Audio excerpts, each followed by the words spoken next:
Buenas tardes. Iniciamos hoy el tercer grupo de conferencias de este ciclo, Patrimonio de Jardines en Asturias, que está coordinado por mi colega José Valdeón Menéndez, paisajista, y por don Ramón Rodríguez Álvarez, director de RIDEA, que hoy tendría que estar en esta mesa, pero por causas de una enfermedad que le hayan llegado ahora, pues no ha podido asistir y entonces le sustituyo yo como miembro del RIDEA. Esta conferencia de hoy, evidentemente, titulada Quinta de las Selgas en el Pito Cudillero, va a ser presentada y desarrollada por Santiago Martínez García, que posteriormente José Valdeón nos va a hacer una breve presentación del mismo.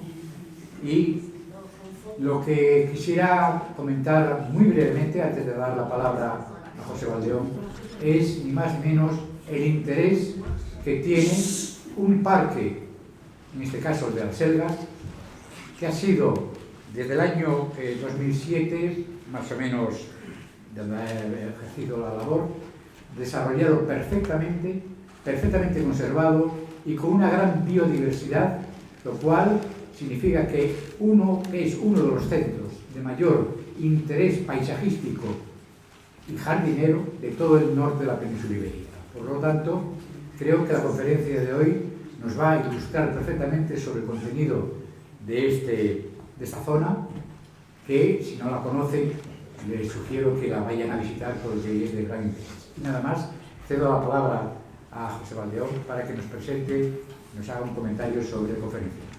Cuando quieras. Buenas tardes. Bueno, quien les ha hablado es Tomás Emilio Díaz, botánico y miembro del número del RIDEA, para quien no lo conozca, que creo que se hagan poquísimos, pero bueno. Y nada, directamente para que Santiago pueda hablar de este interesantísimo espacio, sí que quería, bueno, pues todavía subrayar un poco más la importancia. Señores, esos están, lo siento.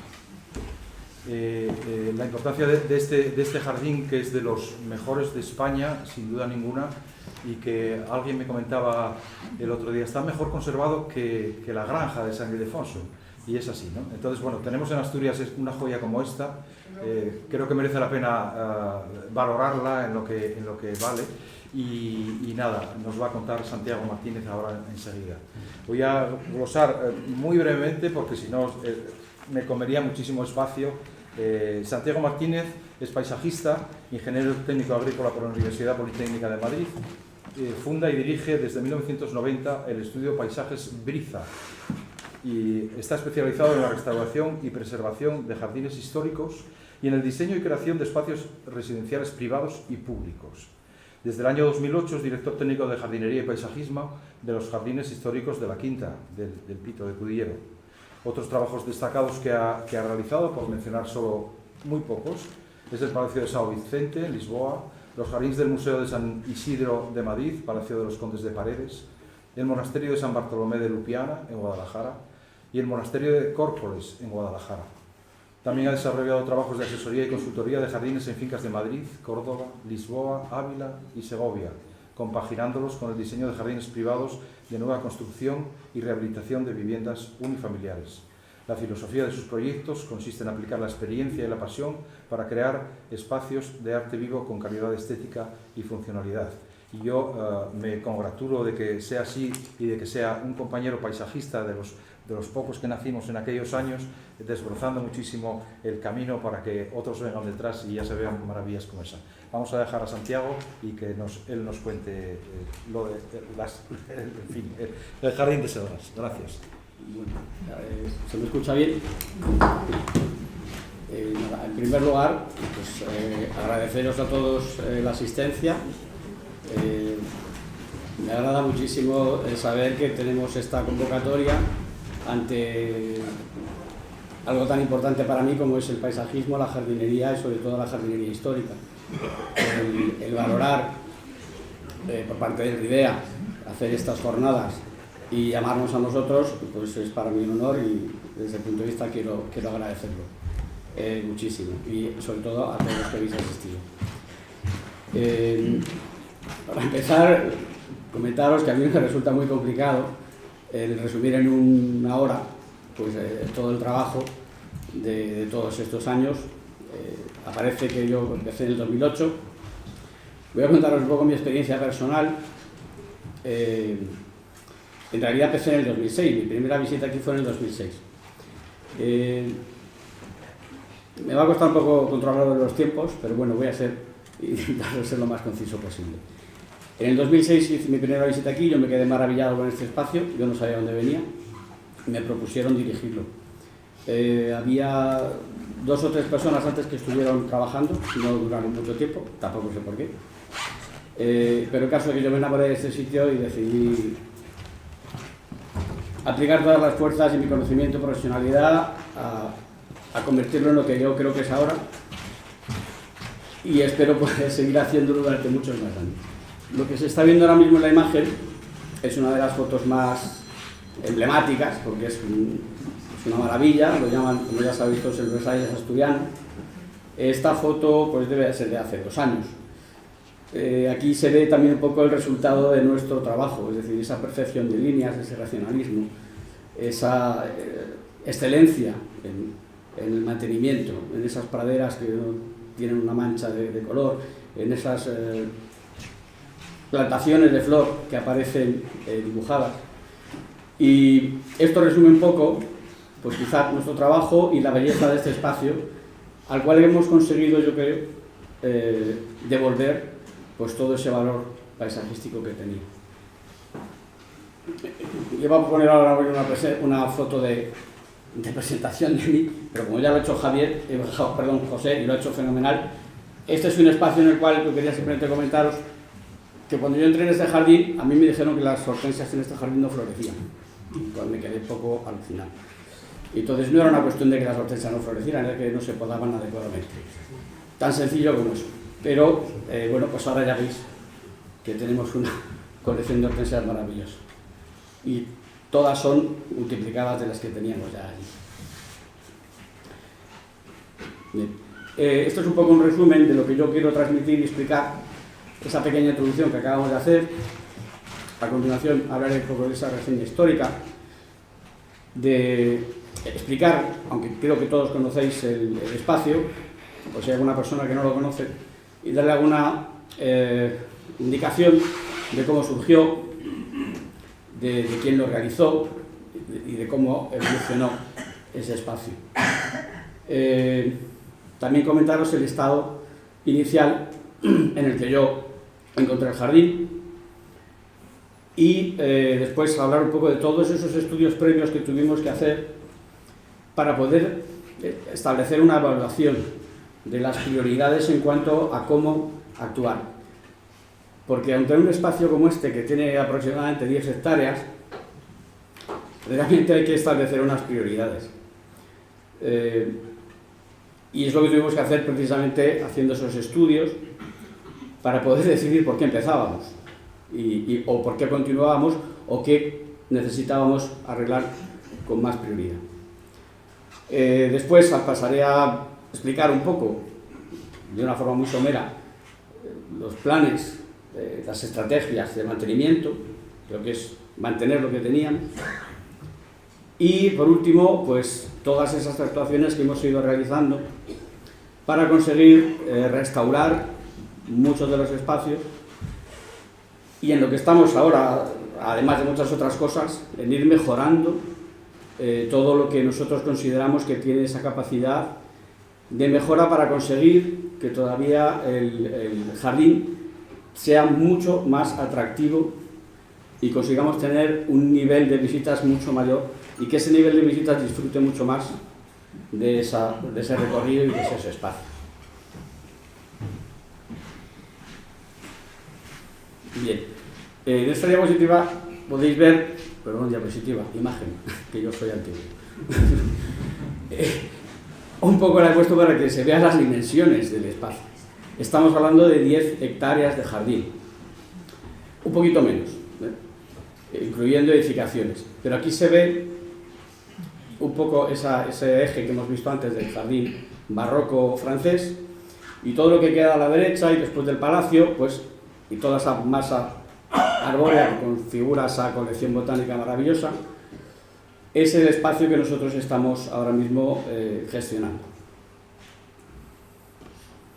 Otra visual aérea, aquí lo que vemos es el espacio del entorno del palacio y de los pabellones de invitados y de tapices, con una parte del jardín en la fachada sur francés o barroco y en la fachada norte el jardín italiano o renacentista. Y pasamos a ver a los ideólogos, creadores o constructores de esta maravilla. La persona que está en el centro, con ese bombín creo que es Fortunato Celgas, que en mi opinión es la persona que ideó un poco, en compañía de sus hermanos Ezequiel y Francisca, todo lo que es el jardín, el palacio y todo este espacio. Se le atribuye a él un poco esa faceta más arquitectónica, artista, incluso de persona muy ilustrada, pero siempre con la supervisión de sus dos hermanos. Para la construcción de este jardín y el diseño y todo lo que se propuso hacer, contó con un paisajista francés, reclamado en aquella época, que es Grandpont. Se supone que vino también un oficial jardinero importante, Enrique Rigolleau, que venía de la escuela de Versalles. De Grandpont no hay mucha documentación, pero Rigolleau siguió construyendo y al final se quedó incluso a vivir aquí y fue responsable del mantenimiento y de la construcción y de la finalización de la construcción del jardín. Incluso después dejó también a su propio hijo al cargo de los jardines. En esta foto pues se ve pues, el inicio del jardín, es decir, las especies recién plantadas y no hay mucha más información aparte de lo que es el propio palacio. Aquí vemos una foto aérea de un espacio bastante emblemático que es un bosque de secuoyas, que es una cosa que resulta realmente interesante porque en aquella época yo creo que deben ser las primeras secuoyas que se plantaron o de las primeras que se plantaron en España, no como producción forestal, sino como elemento ornamental de un jardín. Entiendo que inspirado en los bosques de secuoyas que vieron en sus viajes o en su formación en California. Quería comentar también que es un jardín compuesto por pequeños, no pequeños, pero jardines. En aquella época lo que, digamos, estaba más de moda era hacer diferentes tendencias de jardinería o estilos de jardinería en un mismo espacio. Y lo que fluye es tres estilos bastante diferentes, que es el renacentista italiano, el barroco francés y el paisajista inglés. Lo que estamos viendo es una foto del paisajista inglés, que ya veremos ahora alguna foto más en la cual se aprecia mucho mejor ese estilo. Lo difícil, y para mí lo que es maravilloso de este espacio, es cómo fluyen todos estos estilos dentro de un mismo sitio,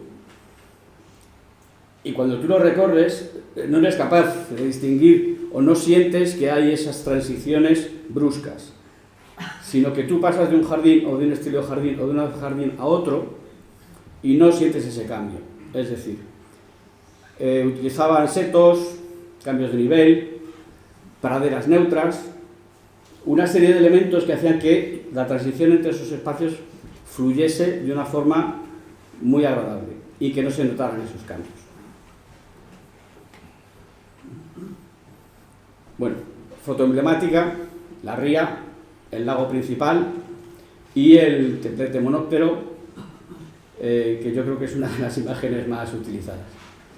Sí quería indicar que en alguna ocasión he visto que este jardín se lo incluían en jardines de indianos y no tiene nada que ver, simplemente hacer esa apreciación porque no es un jardín de indianos, aunque sea de una época más o menos similar. En este lago tenía el capricho de tener unas barcas para poder recorrerlo. Y dentro de esa gruta, que luego veremos otra foto inicial, pues había una serie de peceras y se utilizaba un poco pues como el capricho de voy a dar una vuelta y a disfrutar de ese lago y disfrutar de los jardines. Otra imagen del jardín paisajista es esta otra, donde ya se aprecian esos ejemplares de secuoyas, esos puentes románticos bucólicos y esos espacios aparentemente de naturaleza salvaje, pero algo controlada. En esta otra imagen vemos lo que es el jardín renacentista italiano. Aparece una fuente tetralobulada, es un espacio que quiere o pretende tener mucha más intimidad.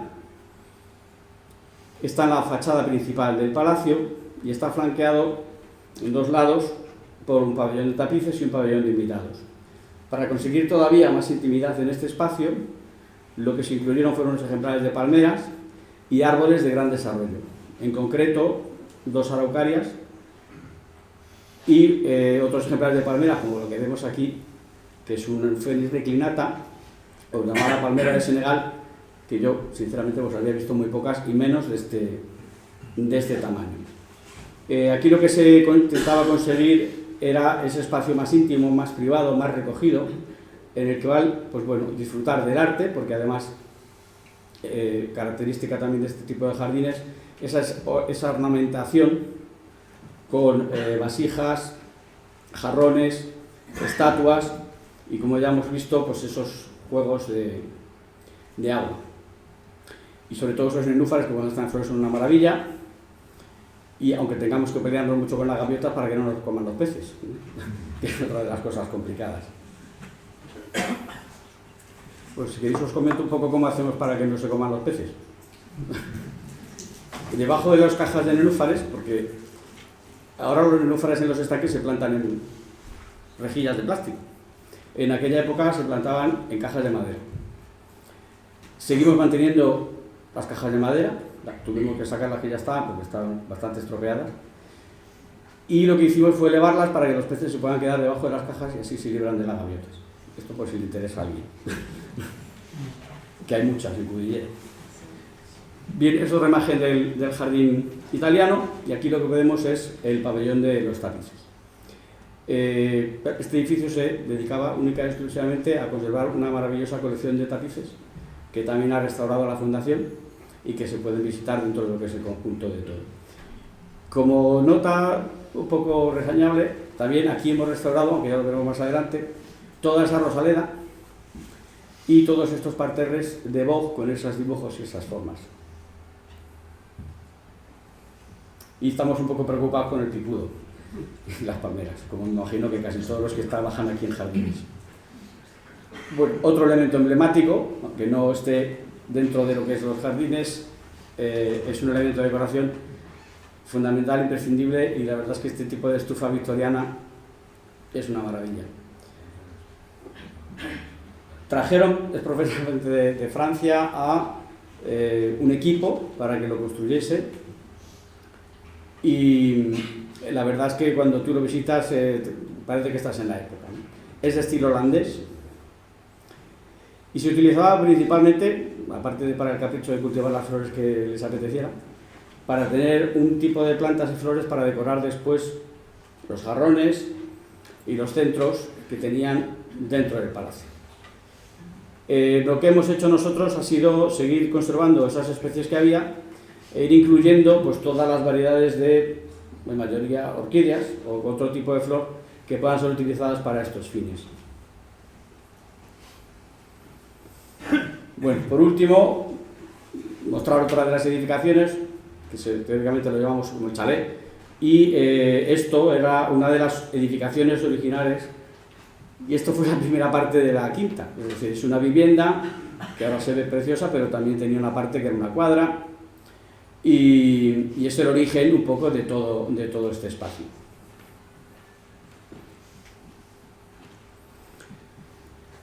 Creo que voy fatal de tiempo, voy a intentar ser más breve, porque voy con la reseña histórica y todavía llevamos 20 minutos.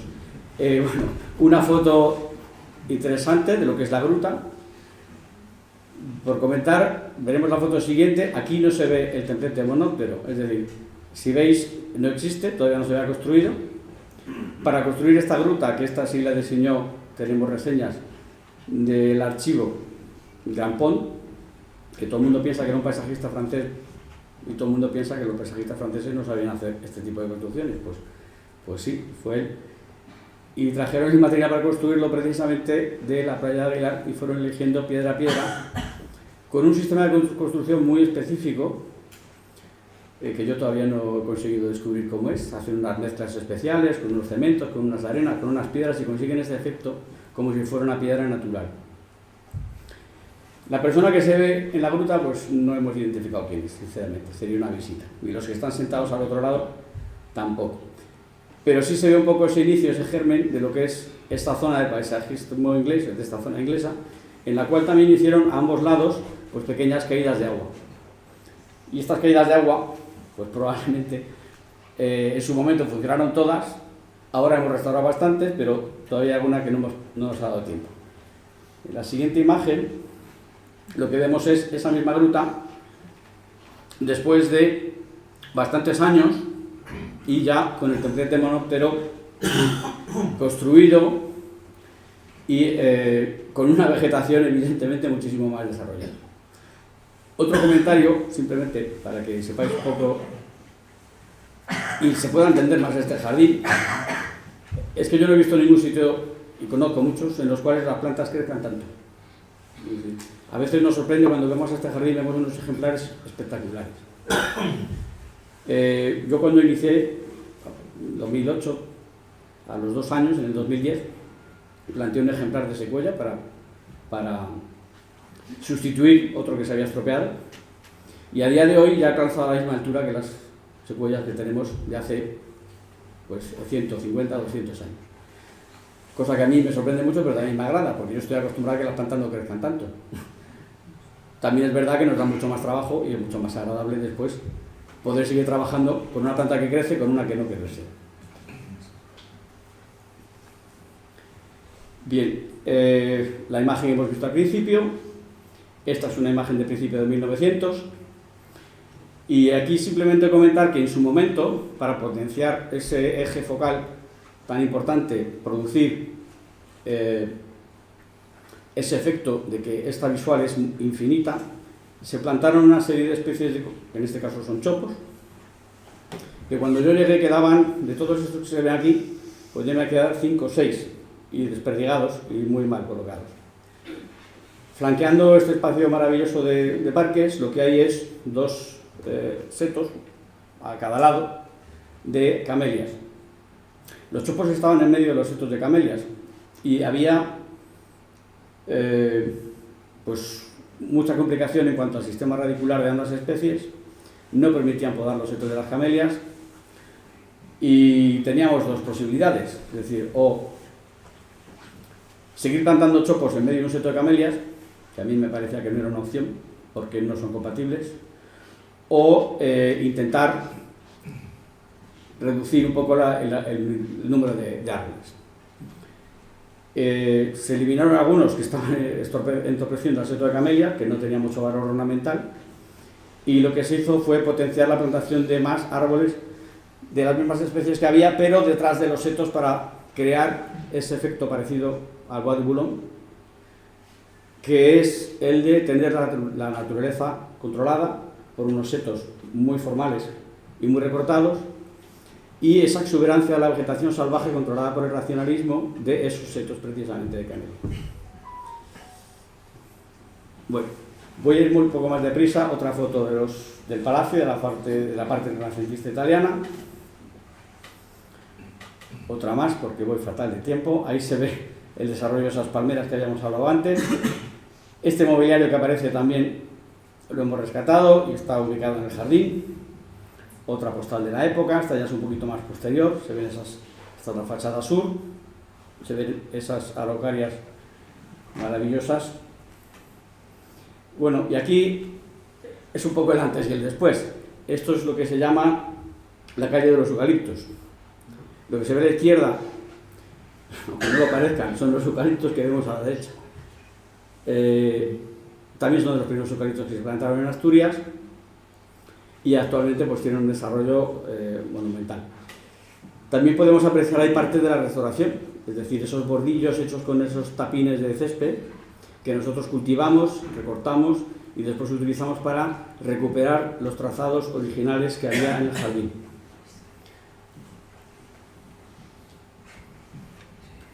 Bueno, otra foto de archivo de una estatua que ahora tenemos también. A veces es difícil conseguir incluso identificar en estas fotos qué espacios sean. En este no, porque en realidad es una edificación que tenemos muy claro, que es el antiguo pabellón donde tenían los tapices, que ahora se ha reconvertido en un espacio en el cual se muestran las piezas arqueológicas más importantes que tiene la colección de la Fundación. La señora que se ve justo apoyada en la columna es Francisca, es una de las hermanas. Todo el mundo habla mucho de los hermanos, de Ezequiel y Fortunato, y se habla muy poco de Francisca, pero Francisca, según me ha comentado a mí Paloma García, que es la documentalista del archivo, decidía mucho, y era muy importante. Bien, una de las piedras arqueológicas importantes que tiene es el ala de Cornellana, que ahora se exhibe en este pabellón, y antes pues estaba en el jardín, como elemento también de decoración más propia de un jardín romántico.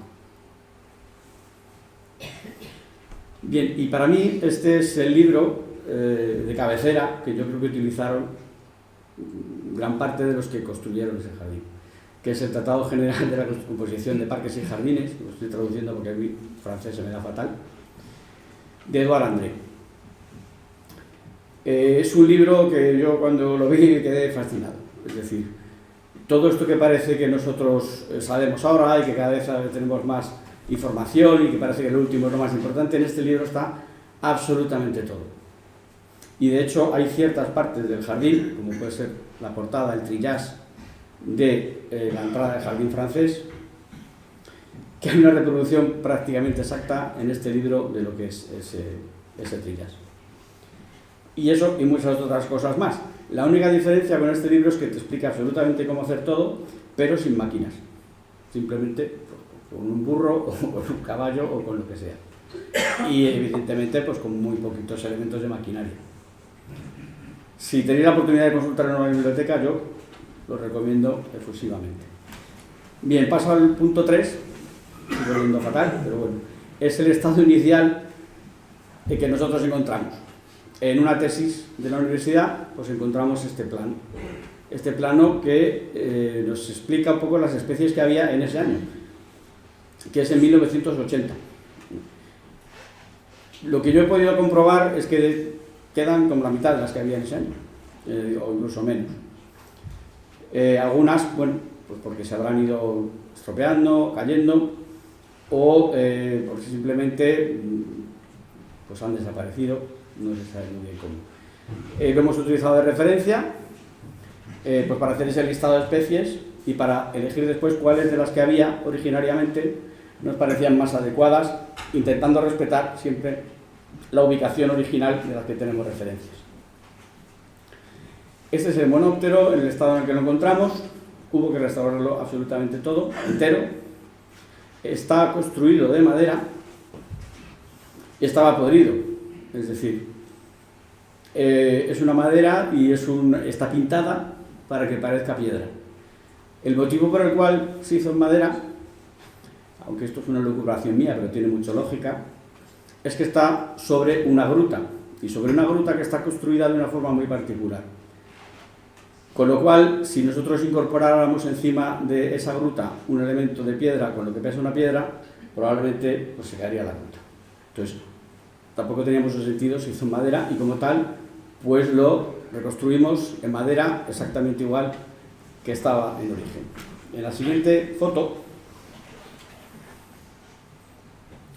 lo que vemos es, a la izquierda, el momento en el cual se reconstruyó. Ahí se ven los andamios, se ve que hubo que hacer una estructura muy complicada porque no se podían apoyar de cualquier manera, y que se construyó efectivamente en madera de hiroco, que era la que aguantaba mucho mejor la intemperie, y después se le dio el acabado que se ve en la foto posterior, bueno, en la foto que está al lado. Y después de que estuvo reconstruido, pues ese parterre que vemos delante, hicimos una plantación de diferentes especies para embellecer todavía más las vistas de ese espacio desde donde casi siempre lo visita todo el mundo. Aquí lo que vemos son unos cornos Florida maravillosos, que había ciertas referencias. Y lo que hemos intentado hacer es un jardín en blanco, porque era el color favorito y preferido de la familia. Hay infinidad de arbustos de floración en blanco. Es el color que predomina en todo el jardín. Y yo coincido con ellos. Instalaciones absolutamente destrozadas. Estos eran los invernaderos de madera de producción de planta y de flor. Actualmente están absolutamente recuperados. Y no solamente están recuperados, sino que los tenemos en producción. Y hacemos gran parte de la planta de flor que utilizamos como planta de temporada para adornar por los diferentes parterres. Aparte de multiplicar, que creo que ya lo he dicho, pero bueno, las especies originales del jardín, porque yo intenté hacer una búsqueda de ciertas plantas y fui incapaz de encontrar, porque ya no se producen, porque ya no se cultivan, porque son modas y porque ya no encuentras, pues por ejemplo, un Ligustrum undulatum en España, no, hay que irse a buscarlo fuera.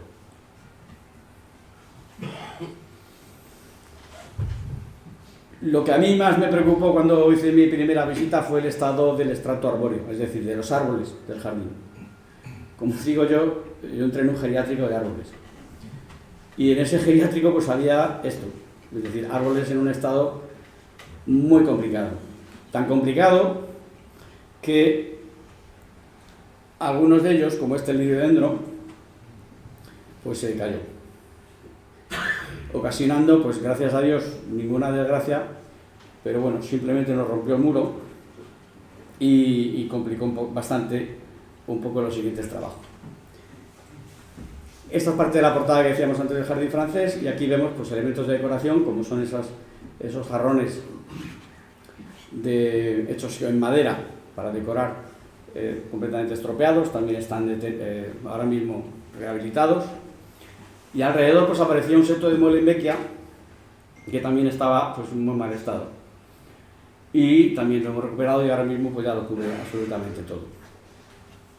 Todo este estado un poco de degradación y de falta de mantenimiento en los árboles, sobre todo estos untilo, pues nos estaba provocando todos los años auténticas tragedias. Es decir, cuando había vendavales, tormentas, pues al día siguiente parecían cosas como esto. Yo toco madera, pero llevamos unos cuantos años que esto ya no nos ocurre, gracias a Dios. Bien, aquí lo que vemos es ese jardín francés, esos parques del jardín francés, y aunque no lo parezca, todos estos parterres que están delimitados, esas alineaciones, pues se habían deteriorado, ocupaban la mitad del espacio que había. Tuvimos que volver otra vez a dibujar, replantear, rellenar con tierra y volver a dar las dimensiones originales que tenían estos parterres. Año tras año habían ido perfilando y habían quitado casi 1 metro de cada zona. Bueno, esta es otra imagen de esos desastres que hemos tenido, pero claro, no es lo mismo que se te caiga un árbol que se caiga el liriodendro, que tiene el tamaño de una excavadora. Eso es un poco para que veáis la magnitud del desastre. Bien, también en ese estado inicial lo que teníamos era absolutamente nada de estrato arbustivo, ni de vivaces, ni de bulbosas, ni de perennes en el jardín. Había árboles, algún arbusto desperdigado, una cubierta de tierra constantemente paloteada, como se llama aquí, y sobre todo muchas especies espontáneas, es decir, las que habían salido de forma natural durante muchos años y que no se quitaron. Y no solamente no se quitaron, sino que se intentaron incorporar, pues dándole pues la forma que le parecía a ese jardinero, más redonda, más ovalada, más plana, más, en fin, una falta de criterio. Ahora mismo estamos en esta fase de seguir recuperando un poco lo que es ese estrato arbóreo, y bueno, pues esperemos que tengamos tiempo para poder hacer mucho más. Este es uno de los espacios que ya hemos recuperado. A la izquierda lo que se ve es esa pradera, esa es una de las secuelas que se plantaron, y detrás de ella pues lo que había, y a la derecha lo que hay, que son esos abedules que también aparecen como planta arbórea utilizada en el jardín, y los famosos martillos de hortensias que no daban flor.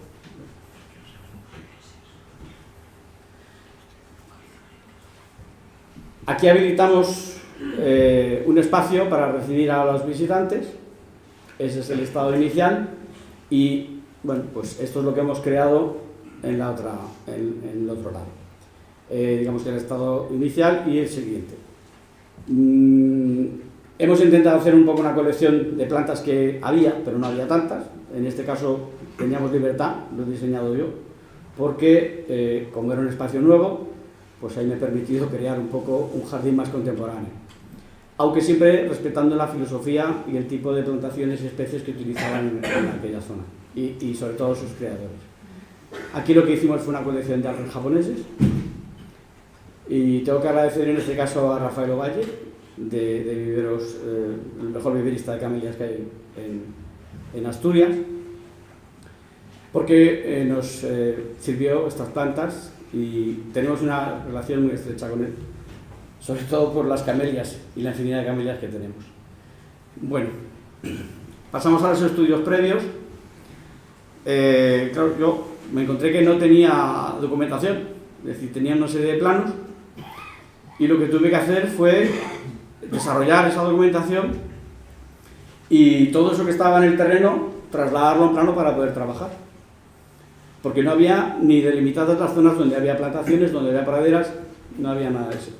Todo eso se ha realizado también, y como eso, pues aquí os enseño unas facturas de compra, es decir, para saber qué se plantaba, cuándo se plantaba, qué especies se utilizaban.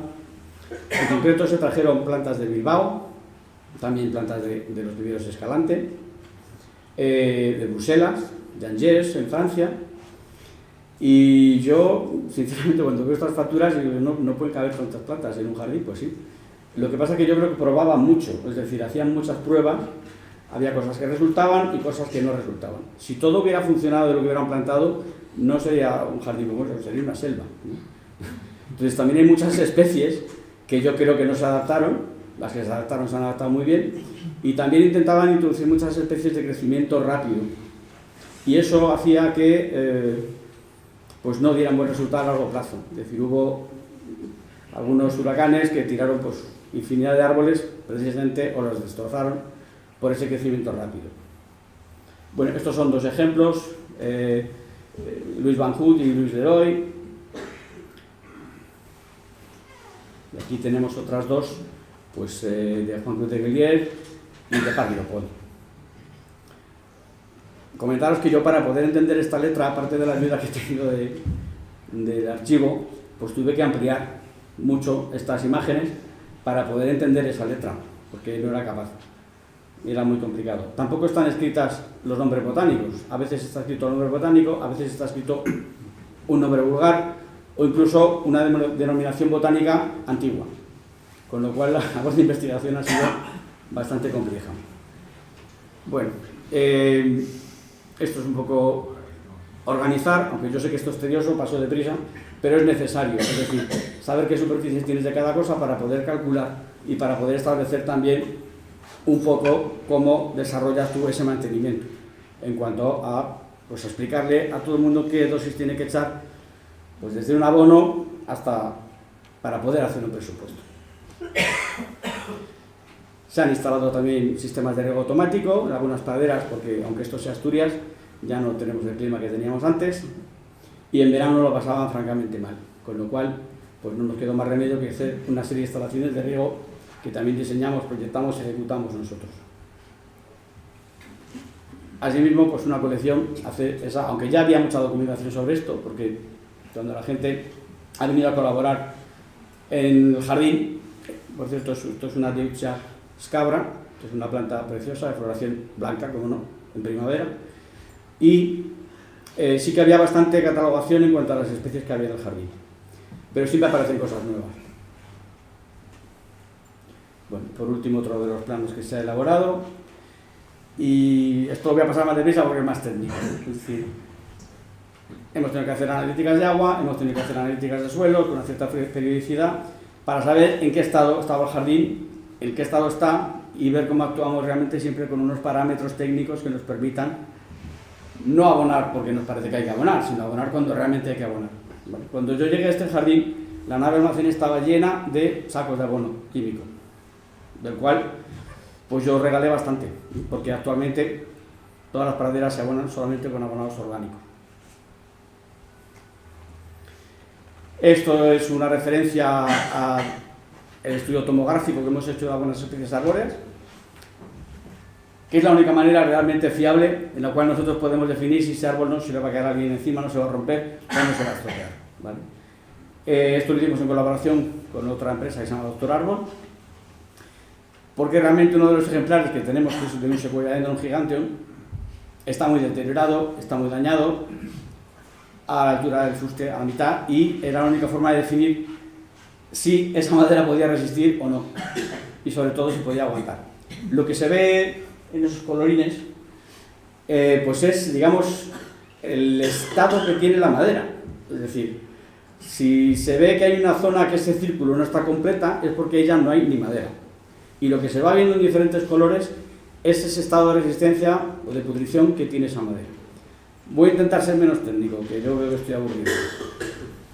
Bien, lo mismo nos pasa con los eucaliptos. Hubo una temporada en la cual se podaron con mucha fuerza, por no decir otra barbaridad, se terciaron muchas, hace como 50 años, 40, 50 años. Y ahora estamos pagando esas consecuencias. Tenemos que evaluar un poco todas esas nuevas estructuras que han crecido, si pueden sustentar o no. Entonces, hemos utilizado técnicas de drones, porque no hay otra manera. Estamos hablando de árboles que tienen 40 metros de altura. Yo con prismáticos veo muchas cosas, pero no soy capaz de ver lo que veo, por ejemplo, en estas imágenes con un dron. Ahí lo que vemos es un corte a la derecha y unas ramificaciones posteriores que casi todas, al final sabemos que nos van a dar problemas. Otro estado, aquí se ve perfectamente también esa parte superior y se ven esos cortes y cómo han ido ramificando esas ramas que seguramente nos darán esos problemas en el futuro. Bien, y este es el famoso Sequoiadendron que hemos hablado antes. Ese hueco que se ve en la madera es lo que se veía reflejado en el tomógrafo, ¿vale? Y, sin embargo, lo que estamos haciendo, intento ser, para que le interese mucho, estamos aplicando, en lugar de aplicar en foliar, estamos aplicando en suelo. Y lo que tenemos son unos sistemas de inyección en la tierra. Con lo cual nosotros, por decirlo de alguna manera, estamos alimentando directamente las raíces. ¿Me podéis decir que esto sostiene un poco artificialmente el árbol? Pues sí. Pero yo prefiero que se sostenga artificialmente y esté vivo y sano. Y que está vivo y sano nos lo corrobora esta toma de dron en la que se ve esas puntas, esa es la parte superior del árbol, que estamos hablando de lo mismo, un árbol de 45 o 50 metros, en las cuales se ve un vigor espectacular. Cuando yo llegué al jardín, los árboles de mucho desarrollo no tenían desarrollo, estaban en recesión. Han recuperado otra vez la vitalidad y están volviendo a brotar, sobre todo en las partes cimales, que es lo que indica la salud o el estado sanitario de un árbol.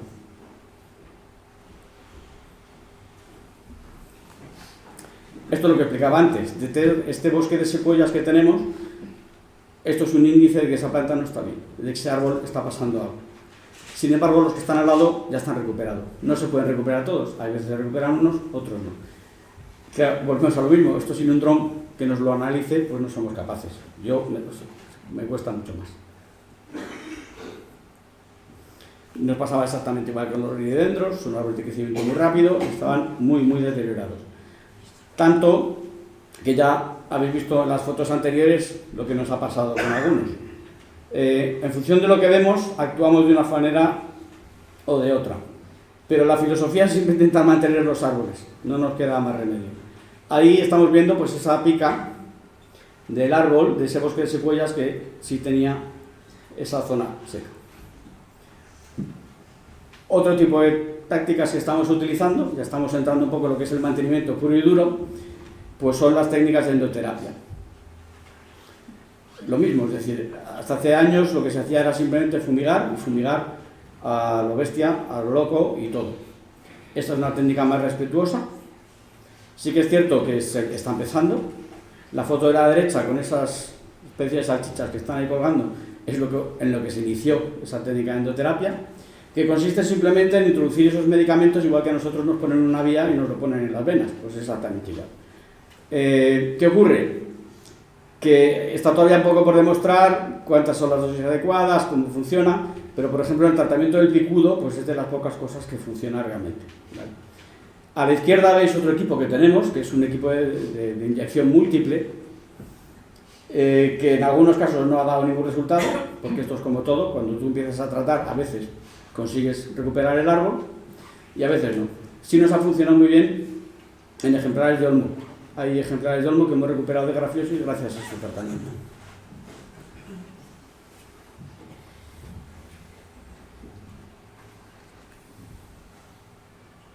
Bueno, dentro de lo que es el plan de mantenimiento, otra de las cosas importantes que yo he intentado hacer es siempre la formación.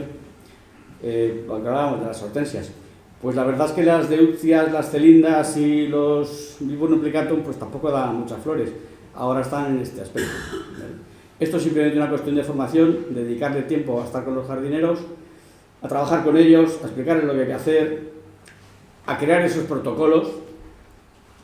No todo se puede dar siempre igual, ni en el mismo momento. Cada año podamos de una forma diferente, establecemos los criterios según empiezan las temporadas. Cuando una planta está invadiendo las otras, hacemos una poda un poco más drástica, y cuando no, intentamos simplemente que nos aporte floración, pero que siempre ocupando un espacio armónico.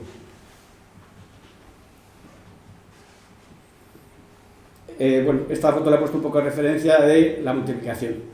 Y seguro que aquí lo que veis pues son esas plantas maravillosas, el suculantrillo que está debajo, las olirolas, los sidesines, pero ahí veis también un papel azul y un papel amarillo, colgados del techo del invernadero.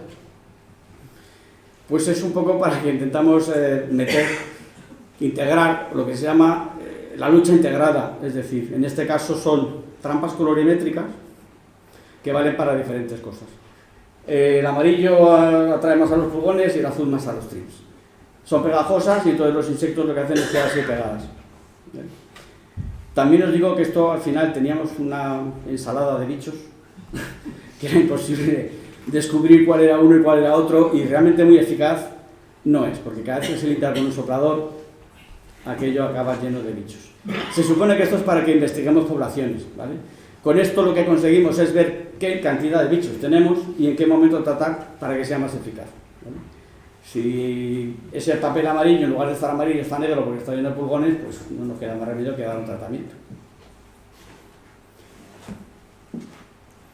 Bueno, esto es un poco lo mismo, las bugambillas tampoco daban flor y ahora están así de maravillosas. Este es el famoso Sequoiadendron, cuando se hizo ese estudio de tomógrafo. Y lo mismo, establecer esos protocolos para que estos setos tengan ese lustre maravilloso y ese conjunto de topiarias pues aparezca como está en esa foto, es decir, lo más parecido a la perfección posible. Con las praderas hacemos lo mismo. Esta foto la he puesto porque me parece que es muy bonita. No es fácil ver un arcoíris en esta zona. Bien, otra de las cosas que hacemos es mantener en los árboles que están en las praderas, mantener ese espacio de ese sistema radicular lo más protegido posible mediante la creación de estos alcorques libres de césped, para que no tengamos ni que pisar ni estropear ese sistema radicular próximo a los cuellos y que también se protejan los cuellos de los árboles. A mí hay personas que me han dicho que no es estético, pero yo prefiero que en este caso los árboles sufran menos, aunque sea un poco menos estético. Esos son dos sequoiadendros que hemos visto.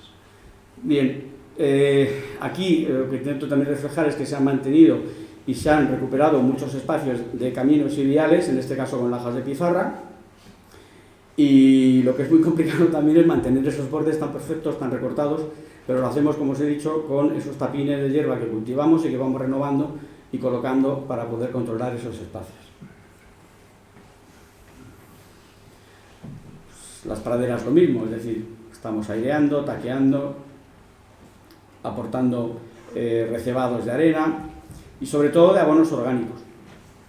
Abonos químicos hace tiempo que no, de vez en cuando hacemos algún apoyo, pero cuando vemos que las analíticas nos salen muy malas. También deciros que hay algunas praderas en las cuales hay unos niveles de hierro que si tú lees un libro no permitirían que creciera ninguna especie. De lo cual, pues yo he decidido no hacer nada, porque no soy capaz de bajar el hierro, tampoco de subirlo, se mantiene pero hay cosas que escapan a mi entendimiento.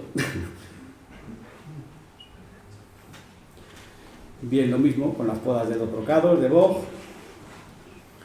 Y otro aspecto interesante pues es un poco el de la cirugía arbórea y el de la utilización de fungicidas y cicatrizantes cuando tenemos heridas como por ejemplo la de este tamaño. Aquí se desgajó pues casi el 50% de la estructura de un tilo. Fijaros que ahí se vea incluso hasta un agujero. Ese tilo en la actualidad sigue. De toda esa parte que se ha estropeado, ha regenerado una estructura secundaria a partir de esas heridas y ahora mismo está prácticamente no recuperado, pero sí con otro aspecto. También hace referencia a esas estructuras que utilizamos cuando ya no queda más remedio, como es esas horquillas, para poder sujetar esas ramas que si no ya estarían también en el suelo. Bueno, podas de limpieza. Lo tenemos complicado porque la verdad es que todos los árboles tienen un tamaño bastante difícil. Bien, esto es lo que llamábamos antes, la herida, es ese personal que contratamos, que lleva muchos años trabajando con nosotros en las podas de altura, que conoce ya los árboles, trabajamos siempre con las mismas personas, consensuamos el trabajo, vemos qué tenemos que hacer, qué no tenemos que hacer y cómo lo vamos aplicando.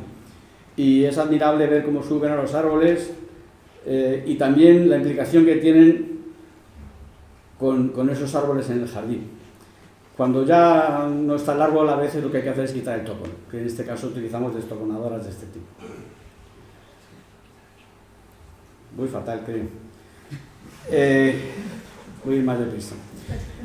Bueno, por poneros alguna foto bonita de los parterres y de las plantaciones, que en general, casi todas, como veis ahí, pues esas hayas púrpuras, esas hortensias que hemos ido adquiriendo y muchas multiplicando.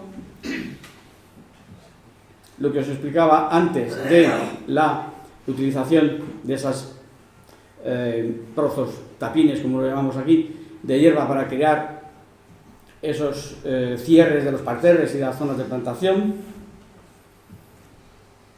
Y por supuesto, hacer mención a estos trabajadores maravillosos que son los de la poda en altura, que cuando vienen aquí están deseando poder seguir mimando y cuidando estos árboles maravillosos que tenemos. Procesionaria. Ahora los tratamos de otra manera. Tenemos un cañón. Bueno, voy a cortar. No podíamos tratar muchos árboles porque no éramos capaces de llegar a 50, 60 metros de altura con un tratamiento de estas características. Esto es lo que más llega. Esto lo utilizamos ya prácticamente nada o muy poco. Hacemos tratamientos más respetuosos en general. Bien, imágenes de lo que había algunos espacios y lo que se ha convertido. Eso es un antiguo templete en Oria. Las plantaciones que se han hecho para recuperar un poco estos espacios que estaban bastante, en mi opinión, desde el punto de vista paisajista, no demasiado aprovechados. Estos rododendros maravillosos no los hemos producido nosotros, pues no tenemos años para eso, los hemos comprado. Bien, lo que hablábamos de la rosaleda, tuvimos que hacer en este espacio una recuperación del suelo, porque lo que había era una lucha de raíces y sobre todo de palmera. Abrimos espacios nuevos, introducimos un suelo nuevo y tuvimos que poner mallas antirraíz para que no volviera a ocurrir lo mismo. Es decir, en este jardín, aquí en cuanto pones tierra buena, se pelean todas las plantas por ella. ¿Qué ocurre? Que o acotas un poco para que esos rosales tuvieran algo con lo que vivir o no era posible. La colección de rosales que había, pues me hubiera gustado mantenerla más, no había muchos, hemos incorporado algunos, algún tipo de rosal inglés, algún tipo de rosal francés también, pero un poco acorde a lo que veíamos que había. Restauración de la iluminación del jardín también. Las farolas ha habido que limpiarlas, organizarlas y el resultado yo creo que es el mismo, que es espectacular. Y bueno, pues lo ingrato, lo desagradable, que también lo tenemos que hacer, las instalaciones, las tripas del jardín, que es lo que no se ve. Nuevas instalaciones de agua, nuevas instalaciones de drenaje, nuevas instalaciones de riego, la conexión de los circuitos cerrados de las bombas, que tenían fugas por todas partes, todo eso también se ha hecho ya. Esto luego lo tapas y parece que no se ha hecho nada, pero hay que hacerlo también. instalaciones de riego, fuentes, bueno, drenajes. Esa balaustrada también se tuvo que cambiar.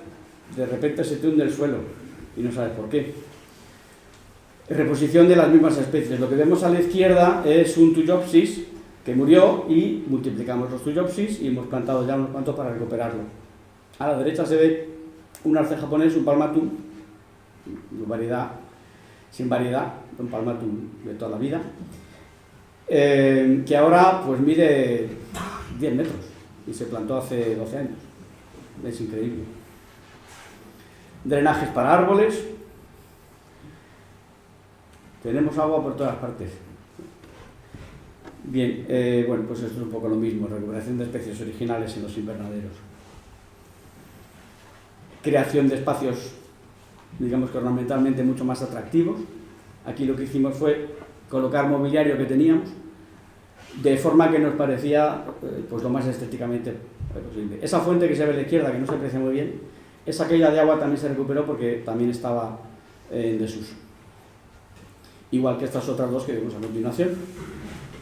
Otra caída de agua que no funcionaba, que hemos recuperado, y la fuente de Diana, que tampoco tenía uso y ahora mismo pues ya está funcionando otra vez. Plantación de un seto de magnolos en la zona del pabellón chinesco para conseguir un poco, porque aquí nos entra viento que nos tumba todo. Entonces vamos a ver si hacemos un seto un poco alto para que proteja un poco más a las otras especies. Lo que se ve blanco en el suelo es cuando hacemos esos aportes de recebados con arena de sílice para mejorar un poco las praderas. En este caso se había estropeado tanto que no nos quedó más remedio que arreglarlo. Seto ya púrpura, pero esto ya es incorporación personal en lo que es la zona de la recepción. Me encantan los setos de hoja caduca y eso es un capricho mío. Bueno, también hacer referencia a que tenemos que proveer para las visitas de una serie de instalaciones, como en este caso son unos aseos, que parece una tontería, pero nos tenemos todo el equipo que ocupar de todo, es decir, no basta solo con dedicarse a las plantas, también es que la gente que va a visitar tiene esas necesidades y hay que dárselas. Colección de dalias, que se utilizaban para centros de la iglesia. Lo mismo, hemos tenido que volver a recuperar, organizar, dividir, poner tierra nueva para que esto funcionara un poquito mejor. Este espacio en concreto es la parte trasera del pabellón de invitados y estaba absolutamente destrozado. Aquí hicimos una intervención utilizando esos rododendros maravillosos que hay en este jardín. Encontramos unos rododendros de la misma época en un vivero en Galicia, que había plantado el abuelo de los dueños del vivero, y nos los quisieron vender y los hemos plantado aquí, y es exactamente la misma especie que había en origen en el jardín. El mobiliario también lo hemos recuperado.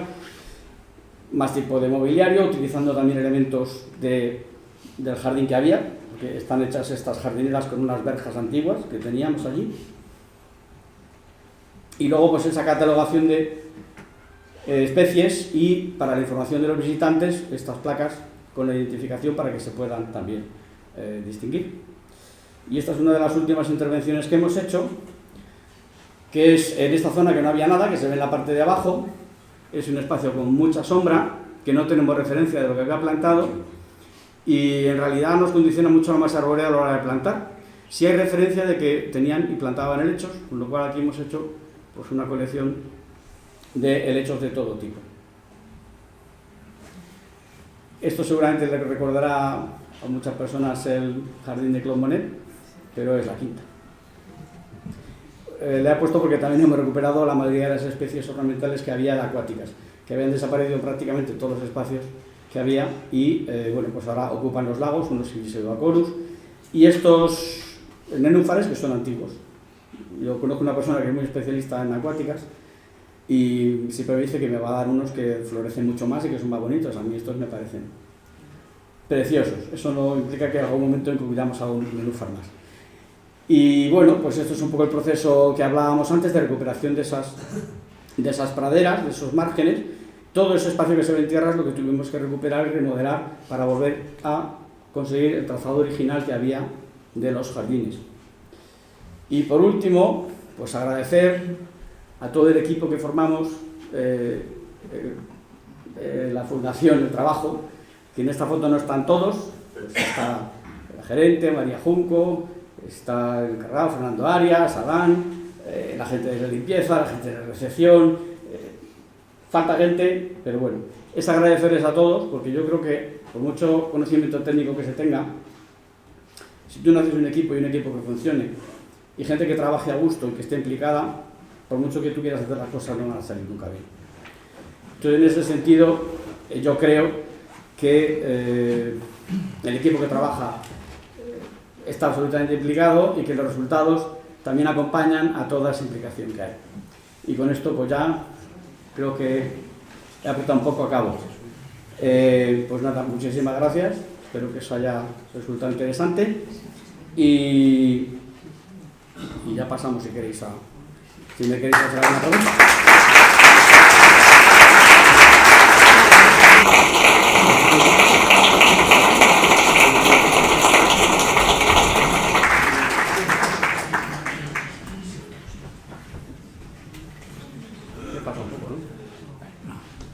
Bueno, muchas gracias por esta magnífica exposición y ya veis, bueno, yo comentar, claro, estoy ahora absolutamente excitado por todo esto que hemos visto, todo lo que puede haber detrás de, bueno, muchos habréis visitado estos jardines, pero todo lo que hay detrás de mantener y gestionar un espacio como este es impresionante, como veis, las cosas que se ven, las cosas que no se ven, las cosas que hay que hacer un año tras otro, y bueno, Santiago nos ha digamos, nos ha arrojado una página de conceptos que no me da tiempo a explicar, pero bueno, yo que sé, cuando habla de un sequoiadendron gigante como eso, pues que puede sonar a latín, que lo es, pues nos remontamos a los bosques de California con las típicas fotos esas con los coches pasando por debajo de un tronco, esos son un sequoiadendron, por ejemplo.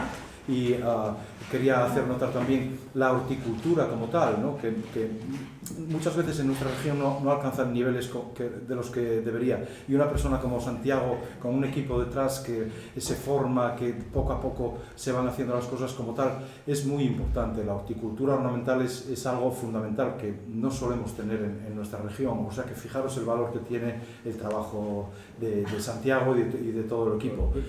Saludar a María Junco, que es la gerente de Selgas y nos está con nosotros hoy. Y nada, bueno, si quieres decir algo, Tomás. Bueno, realmente ha sido una exposición impresionante sobre la gran biodiversidad que tiene esta zona, que también hay que tener en cuenta que la posición que tiene, geográfica y climática, le permite todas estas cosas. Es decir, está en un territorio cuyo clima es un clima oceánico templado, con lo cual, por esa razón de estar muy próximo al mar, las heladas no le causan muchas graves consecuencias, pero además está favorecido por este clima suave que hay en la costa, ¿no? Zonas parecidas a estas en el interior sufren muchísimo más y desaparecen rápidamente. Aquí, gracias a los conservadores y gracias al clima, evidentemente, esto se va a mantener durante muchísimo tiempo e incluso con este cambio climático que nos espera, esto se va a mantener igualmente. Y nada más, solamente se abre toda la sesión como siempre. Si hay alguna pregunta, alguna duda, alguna cuestión que el conferenciante quiera exponer, quiera aclarar, se abre por tanto la sesión. ¿Alguna pregunta? ¿Sí? Sí, Santiago, agradecerte porque la exposición ha sido fantástica. Gracias. Me has puesto los dientes largos con unas fotografías primaverales que desgraciadamente el público no podemos contemplar. Sé que posiblemente no es labor literaria tuya, pero comentabas que lo que se está buscando es que vaya más público. ¿Por qué está tan cerrado el jardín solamente en verano? Un jardín tan maravilloso debería verse en primavera y en otoño.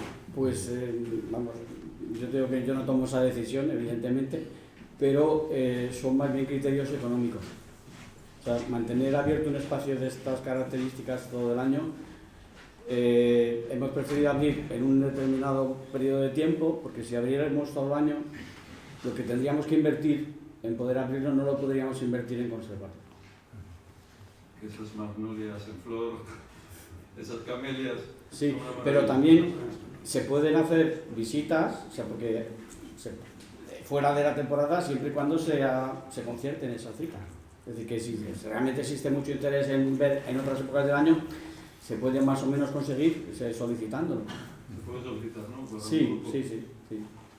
Y de hecho, bueno, pues yo intento en la medida en la que puedo pues facilitar en lo que está en mi mano pues a toda la gente que tenga interés poder disfrutar de esto, ¿no? Pero el criterio principal es que es muy difícil hacerse la idea del coste que supone abrir esto, porque en mi opinión, por desgracia, si fuéramos más civilizados en general, no tendríamos que tener tanta vigilancia. Es decir, porque no, o sea, eso de que llegue la gente y se ponga a merendar, pues claro, hay uno que merienda, pero hay otro que se lleva las plantas y hay otro que se pone a arrancar hojas. Entonces hay que tener el entorno muy vigilado porque realmente hay que preservarlo de esa manera. Entonces eso supone un coste muy, muy elevado, por desgracia. ¿Más intervenciones? Bueno. Sí. Santiago, bueno, agradecerte también la presentación que me parece magnífica. Gracias. Y darte la enhorabuena por un trabajo que me parece es excelente realmente. Muchas gracias. Mi pregunta se refiere a ese mantenimiento que hacéis allí, que me parece que el coste debe ser muy elevado, y me gustaría saber cuántos jardineros se necesitan para mantener esas 10 hectáreas. Pues siempre son pocos. Pero en este caso, el ratio que más o menos tenemos es de un jardinero por hectárea. Estamos hablando de 10. Pero a veces nos quedamos cortos. En alguna ocasión hemos tenido que hacer apoyos puntuales, y lo que sí, es decir, digamos que el mantenimiento del día a día y muchas otras cosas ya vamos haciendo nosotros, pero por ejemplo todo lo que son esas podas en altura y esos trabajos no nos queda más remedio que subcontratarlo. Hemos intentado formar a algunos de los jardineros para que trabajaran esas características, pero es muy complicado. Entonces en la jardinería se puede emplear todo el tiempo que se pueda. Los medios son limitados, ¿no? Entonces, bueno, creo que hemos llegado a un equilibrio bastante bueno. También tenemos problemas para establecer un poco ese relevo generacional de jardineros. Hace poco hemos hecho una serie de entrevistas para ir cubriendo plazas, porque la gente se va jubilando, claro. Entonces, quizá las personas que más lo conocen, al final, pues bueno, pues pasan un poco a una merecida jubilación y tiene que ir entrando sangre nueva y formando a la gente otra vez, ¿no? Que es en esa tarea estamos. ¿Más intervenciones? Sí. ¿Tenéis relación con algún otro espacio similar? Yo personalmente sí. Yo he trabajado restaurando más jardines históricos, sí. Y sobre todo fincas de gran tamaño. En muchas ocasiones a mí lo que me llaman es para hacer lo que estoy haciendo aquí, que es organizar equipos, distribuir tareas, definir prioridades, ver qué hay que hacer primero, qué no, cómo formar a la gente, qué es lo que hay que hacer. Pero tanto desde el punto de vista estético como desde el punto de vista funcional y profesional. Es decir, yo puedo ser una persona con un gusto exquisito, pero si mi equipo de trabajo después no sabe cómo ejecutar eso tan exquisito, pues no vale para nada. Entonces, es muy amplio, todo el conocimiento que tienes que agrupar para conseguir, pues yo creo que un resultado como el que tenemos aquí. Entonces, en ese sentido sí trabajo pues, en fincas muy grandes, por ejemplo en Córdoba. En Córdoba estoy llevando otra finca inmensa. Ahí solo tengo 4 jardineros, pero también muy eficaces. ¿Más intervenciones? ¿Cómo tratáis a las invasoras? Porque me imagino que entrarán de alguna manera. Bueno, sí, en su momento, por ejemplo, por hacer un poco de referencia a la famosa hierba de la Pampa, pues bueno, en este jardín había unos centros en plena pradera llenos de hierbas de la Pampa, que evidentemente en cuanto pudimos, pues eliminamos. Es decir, no tenemos tampoco tanto problema con hierbas invasoras como con plagas o problemas de picudos, por ejemplo, de sila de los cítricos, la famosa oruga de los boj, y luego en cuanto a enfermedades criptogámicas es un suplicio lo que tenemos allí de hongos. Los tenemos todos. Una cosa que no os he comentado, es que tenemos mucha armilaria, y esto ya es un poco por conocimiento de todos, no tiene tratamiento. Yo me he aburrido de intentar curar plantas con enfermedades criptogámicas y sin ningún resultado. Y lo único que quería comentaros es lo que a mí realmente me ha funcionado. Y es transmitir a esas plantas, como hemos hablado antes de un geriátrico que ya tiene una cierta edad, la vitalidad de una planta nueva, de la misma especie, incluso a veces multiplicada vegetativamente, que le aporta esa simbiosis radicular una resistencia que no tenía. Cuando yo entré allí a trabajar había una serie de rododendros que estaban absolutamente deteriorados y en plena decadencia. Pues se hemos multiplicado, hemos plantado y ahora mismo esos rododendros se están recuperando. Aunque parezca... Yo no lo he leído en ningún libro. Yo simplemente utilicé la filosofía inglesa, que es cuando algo se te estropea planta, luego la joven para que se recupere. Y nos ha dado muy buen resultado. Pero claro, hay que tener la paciencia y el tiempo de multiplicar esa misma especie para que sea compatible. Ya, después esa simbiosis, ¿no? Es una apreciación mía. Ya os digo que esto no está escrito en ningún libro. ¿Más intervenciones? Yo quería preguntar si tenéis relación o control con, por ejemplo, la avenida esa que hay de eucaliptos fuera en el Pito y con la parte que también, por ejemplo, de la escuela que formaba parte un poco de ese entorno. Pues todo eso... son los ejemplares que hay. Bueno, con los eucaliptos que están, dices lo que están delante de la iglesia, ¿no? Sí. Hemos hecho alguna intervención para evitar accidentes en cuanto a ramas secas y deterioradas para que no cayeran. Lo que pasa es que eso ahora mismo no está muy definido porque realmente pertenece a carreteras. Entonces es una carretera y tú no puedes intervenir en 5 metros a partir del límite de esa carretera. Lo hacemos un poco para que no haya problemas. Pero, por ejemplo, en esos eucaliptos lo hemos hecho así. En principio sí, se plantaron, pero digamos que ahora están fuera de lo que es la propia finca. Sí, mantenemos lo que es el entorno de la iglesia y alguna otra finca más que hay cercana. Pero lo que ya queda, digamos que en el vial público, pues estamos ahí en un limbo que teóricamente no tenemos nosotros que actuar, pero actuamos un poco para que no pase. ¿Y carreteras no os consulta a vosotros o el ayuntamiento? ¿No se preocupa por mantener esos centenarios? Bueno, esto, el estado en el que están esos árboles, realmente si están un poco mejor, es un poco porque hemos intervenido nosotros. El ayuntamiento, por desgracia, pues el tema de parques públicos, yo no creo que haya ningún ayuntamiento que contrate ese tipo de podas. O tenga un presupuesto para ese tipo de cosas, ¿no? Y si lo hacemos nosotros ya, ¿por qué se van a preocupar ellos? Es más preocupante, por ejemplo, lo que hacen esas raíces en los saneamientos en esa zona, que tenemos ahí un poco más de problema. Pero eso no tiene solución, o por lo menos yo no la conozco. ¿Más intervenciones? Yo. Pues ya, tiene la palabra. Bueno, Santiago, no, una cuestión estética más bien. Hemos visto los arriates de la zona francesa con, en la primera imagen nos lo ponías, son salvias splendens en rojo. ¿Cómo? ¿Esas son begonias? Ah, perdón, begonias. Y quería preguntar si hay si siempre es lo mismo, si se cambian, hay un criterio de color, ¿eso cómo va? Bueno, tenemos criterios de color para las diferentes zonas del jardín, pero lo que realmente, que yo creo que va un poco por ahí, sí, las fotos originales, lo que hay es otro tipo de distribución en cuanto a floraciones.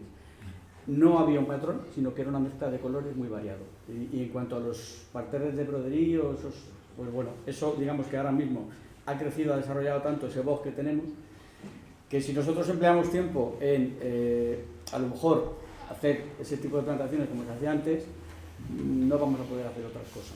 Entonces, hemos decidido, en ese sentido, ser un poco más escuetos en cuanto a la decoración floral y más monocromáticos, en detrimento, a lo mejor, de la belleza que tenían esos espacios que estaban más próximos al palacio y que yo entiendo que decoraban más, pero casi como si fuera un jarrón gigante, en cuanto a colores y en cuanto a cromatismo. Yo a veces le doy prioridad, porque eso lleva mucho tiempo, lleva mucha dedicación y a veces tenemos que priorizar unas cosas u otras. Si tuviéramos que hacer esas plantaciones a ese nivel, cada año llevamos a lo mejor 15.000 begonias. Entonces, nos resulta logísticamente un poco menos complicado el distribuir un poco por zonas y por colores. Iremos poco a poco. Cuando tengamos otras cosas terminadas y resueltas que nos lleven menos tiempo, empezaremos. Por eso, no sé quién me preguntaba, dice, bueno, ¿y cuándo piensas terminar de remodelar o de tus trabajos aquí? Digo, pues espero que nunca.